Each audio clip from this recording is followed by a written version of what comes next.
Yeah, everything is imagination. Thoughts become things. I mean, everything that you look at in the world that's been created, especially by man, has it's all started as a thought, right? Like the table that your device is sitting on, the device itself is all a collection of thoughts originally sparked by a thought, all created from imagination. And so the more we think about something, and especially the more energetic fuel that that thought is given through feeling, through emotion, the more it is pressed outward into your reality. In the video yesterday, I was talking about one of the businesses that I created, and when I became aware of the idea, it really resonated with me. It was as if like something awoke in me, was awakened in me. It was like, oh, that's something that I am inspired to create. And then it was just through the consistent kind of imagining of that reality, of that manifestation, that I became more and more emotionally, energetically invested in that reality. And the more consistently I kind of built that reality in my mind and felt it more and more, profoundly, deeply, um, the more that trickled into my actions and my interactions and everything that was happening even on a 3D level, which was seemingly not from that level experiencing that reality yet, but it was sort of bleeding into that reality, right? It's like the thoughts became so like perpetuated, and the feelings kind of reinforced those thoughts that I started to really believe that that was happening. And then because it was so believable in my own experience, I started to act in accordance with that.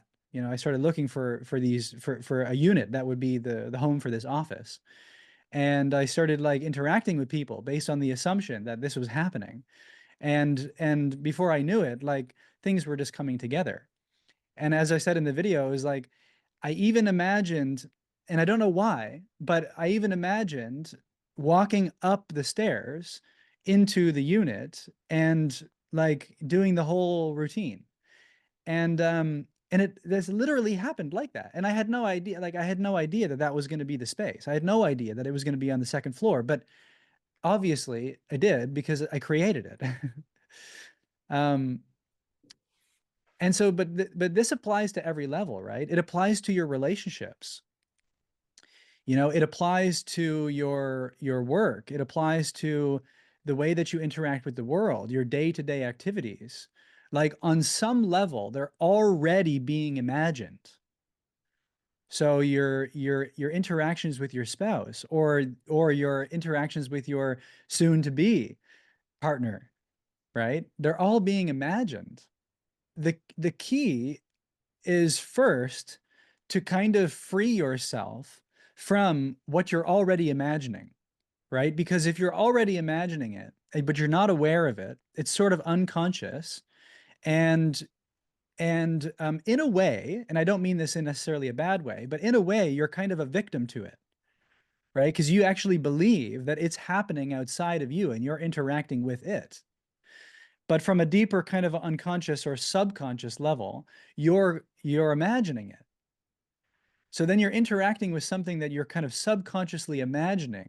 The first step is to become aware of what you're already imagining, becoming aware that you're imagining it, and in the way that you're imagining it, and in the way that you're interacting with the way that you're imagining it. Right. And then so, and then, and because that's how you reclaim your power. And that's why I said, like, you free yourself from it, you free yourself within it. It can still remain as it is, but you're free from it. You're free within it. And that's the power. That's how you reclaim your power to then create something new, to create it for what you want it to be. Because until you become conscious of it, like until you become aware of it, as I said, you're sort of a victim to it. So you're not free from it, you know? You're in some way or another, you're operating in a way that you actually believe that this is sort of out here and it's happening, and you're going to have to do something about it, right? And from that perspective, you will have to. But that's why I'm saying the key is to become aware that it's already being imagined. So then you're playing the game from a different level. So you can play the game from within the sort of like 3D and navigate it under the assumption that it's real and that you're going to interact with it and you're going to change it. Or you can come down and sort of free yourself from it or free yourself within it, see it as something that's being imagined, and then play the game from a subtler level. And it doesn't negate the 3D level. You can still, it's simultaneous. In order to work with it from the level of imagination, you really do have to be free from it. And in order to free yourself from it, you have to process it as you've imagined it to be. So in the imagining of what it is, there is a relationship with it, right? There is a sort of tie to it. Because otherwise it wouldn't be so believable. It wouldn't be so kind of realistic to you. You've formed a relationship to it. And so what I find a lot of the sort of mistake or misunderstanding um, is that we kind of bypass that part of it, and we just kind of pretend like we can imagine something, and then hope that it becomes our reality. But it often doesn't really work because there's an energetic relationship to what you've already imagined, which has to be reconciled. That's the freedom. But the momentum behind what you've imagined that relationship to be is such that that that dynamic, if you don't maintain that like overpowering intention or that overriding imagined, relationship, then that the momentum, the inertia behind the already imagined relationship will supersede your intention. So in order to diffuse the already imagined relationship, you have to reconcile why you believe it to be what you have already imagined it to be. And so that's actually the path of least resistance, because otherwise it takes actually a lot of effort and energy to override what you've already imagined with something that you'd prefer it to be. You're sort of fighting your own imagination. You're kind of trying to overdo your own imagination. To do the groundwork, to reconcile, to resolve what you've already imagined through your awareness is actually to kind of clear the canvas. It's to like reset the stage, because now you're not going to be having to fight or overcome something that you've already imagined. You free yourself up, you free up your consciousness, you free up your energy, you free up your willpower when you don't have to overcompensate for something that you've already created. What is my tie to this? What is my relationship to it? What is it? What is the meaning or significance about me that I've been giving it? Why have I been imagining it to be what it is? And it's a reflection of your own mind, right? And it's a real insight into your own self-concept. If you really investigate your reality as it is, as you've imagined it to be, it will reveal to you a lot of the way that you're subconsciously thinking about yourself, about the way that you're relating to yourself. And that's a big part of that kind of freeing yourself from what you've already imagined. That's when it becomes childlike again, right? Because a child is like here, now, here, present. It's not operating from a relationship to something that it's already created. I mean, it starts to develop that, of course, because it becomes an adult. But initially, it's so present that it's not interacting with a world as if it's the way that it is. It's like, oh, it's fresh blank canvas, a new moment, new day. It's not beholden to something from before. When you're really, really present like that, even a thought, when you're really present with a thought, it already kind of draws to it the feeling. So it's an interesting thing that happens when you're really, really still, that once you give your attention to a thought, it sort of draws unto itself the resonance with that reality, with that thought. And so the more you can focus on that, the more it starts to build up this reality around it. And so, yeah, with the co-working space, is like I was really imagining like the whole. I would just run through the whole day. I would like imagine getting there, walking up the stairs, opening the door, taking a moment to look around, being like, oh wow, like I'm so grateful for this, for having created this, for like having this dream come true. Turning on the lights, like vacuuming, listening to music, feeling like so good about like that whole experience, like really like imagining myself doing that whole thing, vacuuming and mopping and like, arranging the coffee cups and cleaning everything up, knowing that everyone was going to arrive that day and enjoy this space. And then I was going to be able to watch them enjoying the space, knowing that they were enjoying it, knowing that I had played my role in them being able to enjoy this. And then interacting with people throughout the day and really feeling the joy of that whole experience of greeting people, meeting people, conversing with people.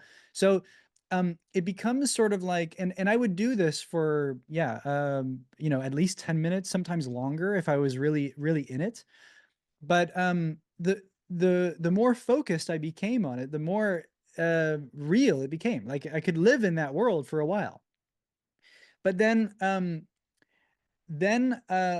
letting go of it is, and this is where it ties back in with the reconciling or the understanding, is that once I stopped that visualization and I kind of went back to my life as it is or as it was, um, I would start to notice like where I was like waiting for that, or where I was needing that, or hoping for that, or where I was frustrated with it not being here. And those are the things that I gave importance to, because that became the buffer between me and it being here, outside of my visualizations. Like I noticed that I was creating resistance to it based on my attachment to it. So I was getting myself wrapped up in it, invested in it, attached to it, and therefore creating resistance to it. And actually, the visualization is really uh, a permission slip to bring up these attachments, these catalysts, you know, um, these bonds, because otherwise, these things come to you effortlessly when you're sort of free from the unconscious imagined reality that you're already creating.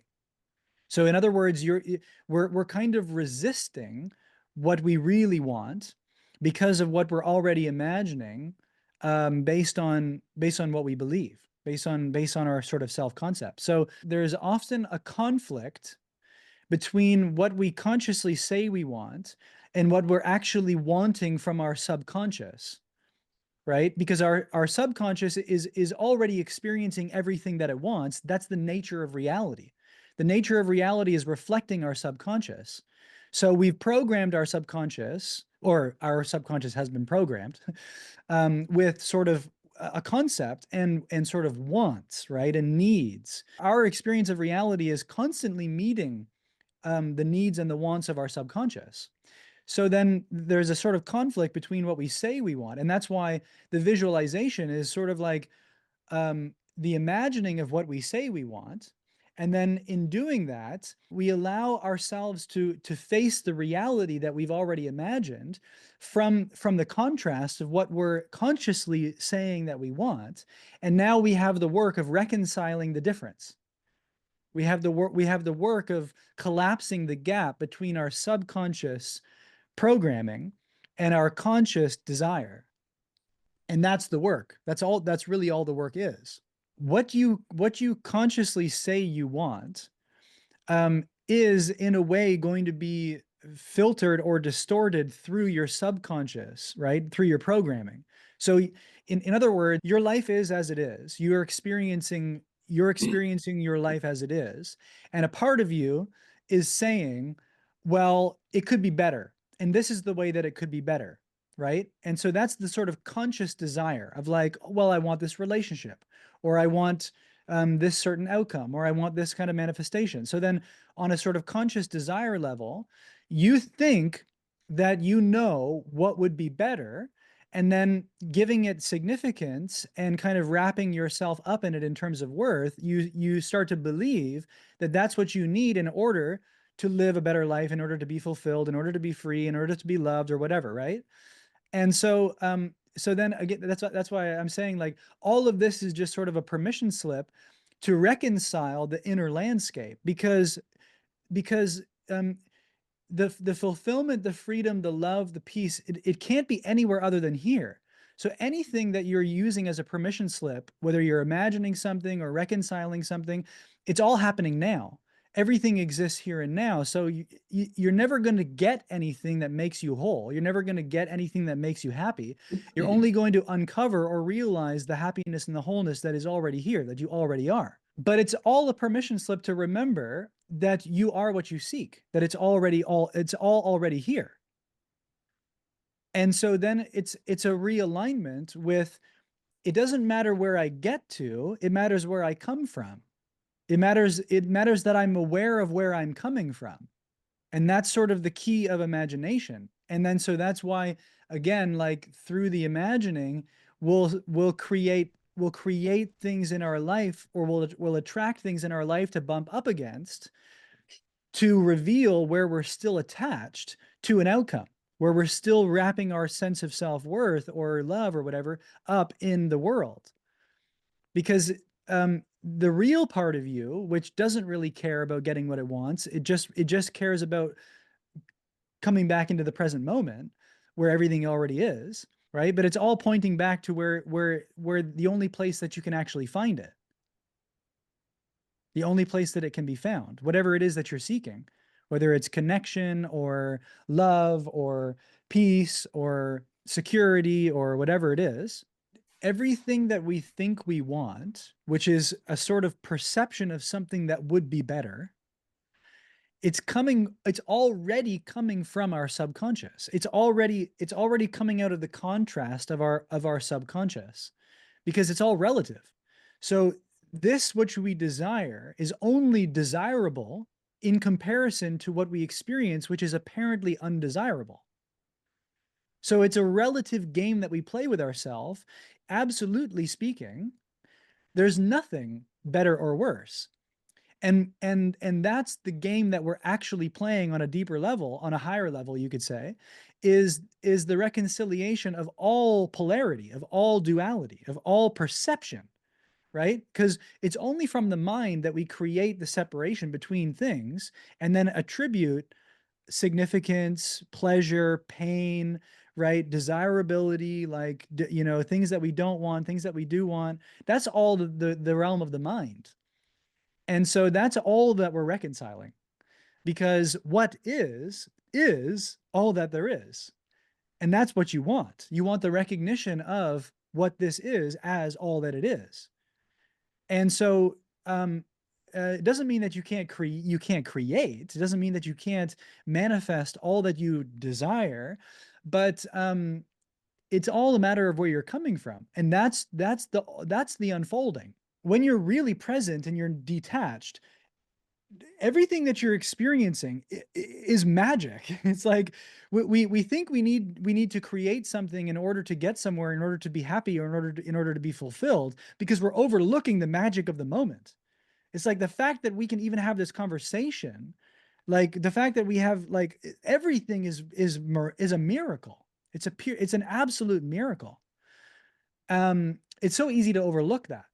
And when we're really tied up in our own perceptions, thinking that we need to get somewhere, we overlook the miraculous nature of reality. But when you actually see this moment as it is, you're like, holy shit. Oh my God. This is unbelievable.